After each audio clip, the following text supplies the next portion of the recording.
Welcome to Didactic, CAPS Board Study Edition. I'm your host, Dr. O'Leary, a child and adolescent psychiatry fellow in the National Capital Region. This is a podcast I designed to help myself and other child and adolescent psychiatry fellows study for their boards. But anybody interested in human development and mental health will also get something out of this. For a rundown on how it's produced, please see episode 1. I use AI to assist me with the content creation, and episode 1 explains my process. Even though I'm using AI and other resources, all the content in this podcast should be considered to be my own opinion and no one else's. I take full responsibility. If you find errors in the content or have suggestions for improvement, I'd love it if you would go to Psydactic.com. That's PSYDACTIC.com and fill out a form there to let me know. I'm currently in the weeds of neurodevelopmental disorders, and this episode deals with those disorders that specifically affect communication and spare other things.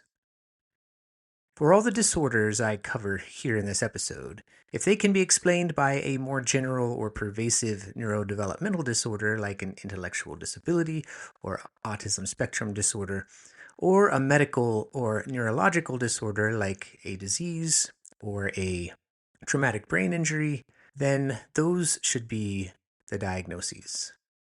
It's often the case that difficulties in communication are isolated and do not mean that there is something else to be found. In this episode, I'm going to use some case vignettes to help myself and the listener to be able to distinguish between what is a language disorder, a speech sound disorder, a fluency disorder, and a social communication disorder. Case number 1. 5-year-old Leo is brought to the clinic by his parents due to concerns about his language development. While he understands simple instructions and can point to objects when they are named, he struggles to express himself verbally. His vocabulary is significantly smaller than those of other children his same age, and he primarily uses single words or short, fragmented phrases. He often struggles to find the right words, leading to frustrations and to tantrums. His pronunciation is generally very clear, and he interacts socially with his family, though he sometimes has difficulty following complex conversations. He gets lost. His hearing's been tested, and it is within normal limits. Is this a language disorder, a speech sound disorder, a fluency disorder, or a social communication disorder? This is a language disorder because Leo's primary difficulty is with expressive language. So his comprehension is relatively better, but he struggles to formulate and produce spoken language appropriate for his age. His discrepancy between receptive and expressive language, along with his limited vocabulary and difficulty with sentence structuring, strongly suggests it's a language disorder. It's not that he has difficulty making the sounds of language. When he speaks well. It's not that he has trouble producing the speech but knows what he wants to say. He has trouble formulating and speaking. This is an expressive language disorder. A receptive language disorder is when you have difficulty in understanding speech that is spoken to you or signed to you, but you can express language. Let's move on to case vignette number 2. Sarah is an 8-year-old in the 2nd grade, and her teachers recommended a speech evaluation. Sarah's speech is difficult to understand due to consistent errors in pronouncing certain words. She substitutes R for a W. For example, rabbit sounds like wabbit, and has difficulty with S's and Z sounds, and she has a lisp. Her receptive and expressive language skills are otherwise age-appropriate. She speaks fluently and interacts well with her peers. She is aware of her speech difficulties, and because of this, she sometimes avoids speaking in class. So this is a speech sound disorder. I can relate to speech sound disorder myself because I had to go to speech therapy because my name was Ryan O'Leary, not Ryan O'Leary, and I still have difficulties naturally saying R's. For me, it's an effortful process, but it's one that I could learn in speech therapy. So with a speech sound disorder, the primary issue is with articulation, making very consistent errors with speech. And sometimes this impacts her intelligibility. And it also impacts her wanting to talk to others. Her other language skills are entirely intact. She has vocabulary, grammar, and overall language comprehension and expression within normal limits. So it's not a language disorder. She has no fluency problems, and her social communication skills are fine when she uses them. She just sometimes doesn't want to because she's embarrassed because of her phonetic issues. Case vignette number 3. 10-year-old Michael has struggled with speaking since he began to produce full sentences. His speech is characterized by frequent repetitions of sounds and syllables like ball, prolongations of sounds, for example, snake, and pausing his speech. These disfluencies are more pronounced when he is anxious or very excited. He also exhibits secondary behaviors like eye blinking sometimes and has some facial tension. His language skills and social communication are otherwise normal. What Michael has is a child-onset fluency disorder. There can be adult-onset fluency disorders as well, but for it to be a developmental disorder, it has to be a child-onset fluency disorder. Michael's speech is marked by clear and frequent disfluencies. So there's repetitions of consonants, prolongations of certain sounds, and he also has blocks in his speech where he just pauses because he can't get the word out. So these are core features of stuttering, which is a form of a child-onset fluency disorder.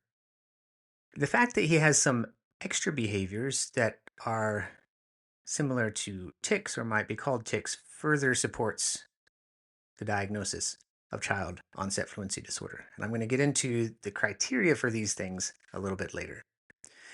So he does not have a language disorder because the language content and structure are not impaired.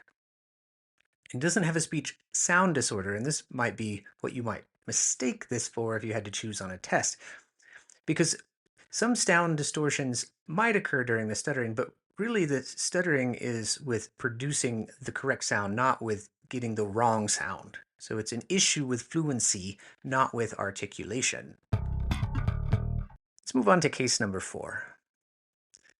9-year-old Emily has difficulty using language appropriately in many different situations. She often struggles to understand the nuances of conversations. She's missing jokes. She's taking things too literally. She has trouble adapting her communication style to different kinds of listeners. She often talks to adults as if they are her peers. She doesn't seem to give deference to authority.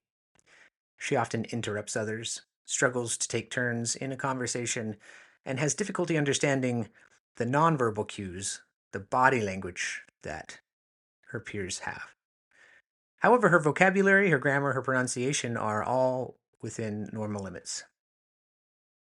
So this is a social communication disorder or social pragmatic communication disorder. Because Emily's core difficulty is in the pragmatic use of language, in the social rules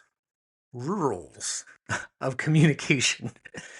She struggles with that give and take in a conversation, understanding the cues, adapting her communication to a context.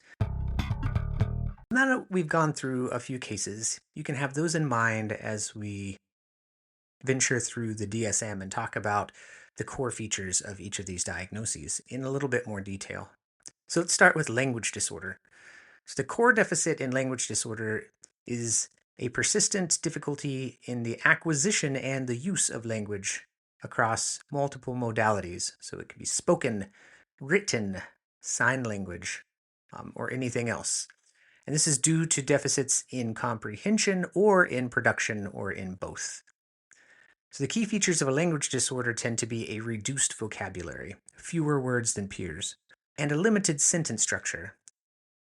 They're not able to use the same sorts of complex sentence structures that their peers are able to use at the same age. And this results in some impairments in discourse. So they cannot understand language very well, especially when it's used in a complex way. And they have a hard time producing language that has any complexity to it. The language disorder, to be called language disorder, had to have an onset during the developmental period and not in adulthood. The primary difficulty here is in the form and the content of language. That means the grammar and the vocabulary. Next, we have the speech sound disorder. And the core deficit here is a persistent difficulty with sound production, and that interferes with the intelligibility of speech, or it prevents verbal communication from happening. So this is verbal. This isn't written. Speech sound disorder has to be verbal speech. So the key features here are that there are errors in the production of sound. For example, there might be substitutions of the wrong sound within a word. There might be omissions of sounds that are supposed to be within a word, or sounds are very distorted. And there are generally patterns that repeat themselves in one person. So one person might struggle with L's or R's, especially. These are very difficult letters for some people. The onset for a speech sound disorder also has to be during the developmental period, or else you got to think something else. Why did someone suddenly become unable to pronounce certain parts of speech? So the primary difficulty is with the articulation of speech and phonology. All the other language skills are intact for it to be a pure speech sound disorder. Next, we have what most people would refer to as stuttering, but the DSM refers to as childhood-onset fluency disorder. This is disturbances in the normal fluency in that timing and patterning of speech. So the key features here are often repetitions of sounds, syllables, or entire words. So especially consonants at the beginning of words, or if you have sounds like S, they might be continued for way too long. That's called prolongation of sounds. You might also have interjections, just constantly interjecting with kind of things. Small interjections get in the way of understanding and producing speech. But you could also have blocks in speech where you kind of know what you want to say. It's just getting the word out of your mouth. Even starting the word is difficult. And it often includes secondary behaviors, especially as it relates to the face. So there may be some kind of eye blinking and facial tension that looks like some possibly tics. The onset of childhood fluency disorder has to be during the developmental period. Otherwise, it's not childhood onset fluency disorder. It would be adult onset fluency disorder, which we're not talking about today. The distinguishing features for this is in difficulty with the flow and the rhythm of speech. It's not so much in pronunciation. The sounds that they're trying to make are the correct sounds when they make them. They're just either repeated or prolonged or broken up by interjections. The last communication disorder we're going to cover today is social pragmatic communication disorder. The core deficit here is with difficulties in the social use of verbal and nonverbal communication. Well, what does that mean? What does the social use mean? So there are deficits in communicating for social purposes, such as in greeting or sharing information, knowing that someone else is expecting you to speak after they did, things like that. There's also often impairments in the ability to change your communication style to match the context that you are in. So you're going to talk to your friend differently than you might talk to your parent, differently than you might talk to the police. But someone with social pragmatic communication disorder is going to treat everyone as if they're equal. They won't necessarily make the distinctions that other people would in social conventions, which includes difficulties in following rules of conversations like taking your turn, not interrupting others.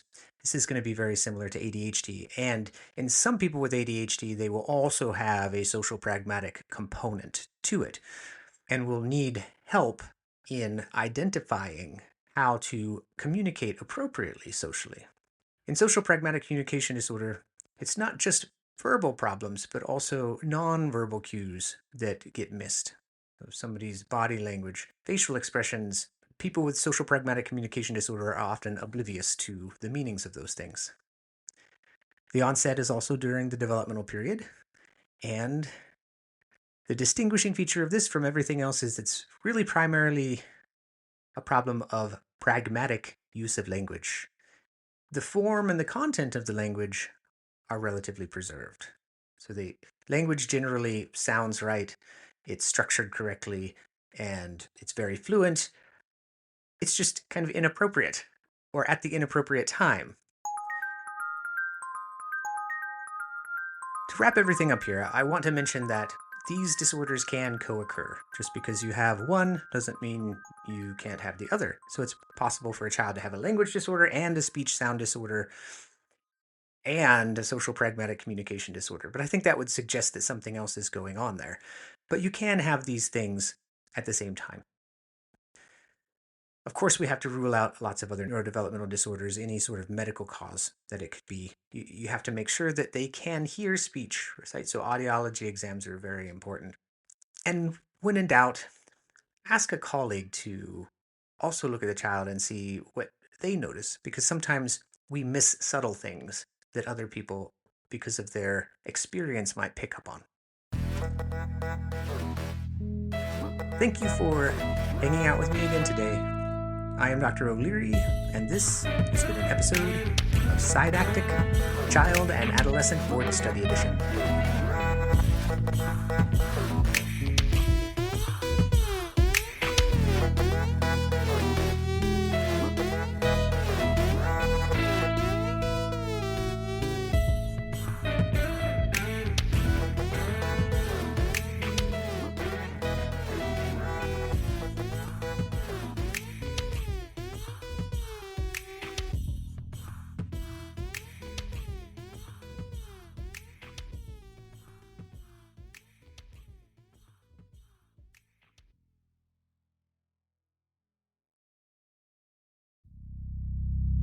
Nothing in this podcast should be considered personal, medical, or mental health advice.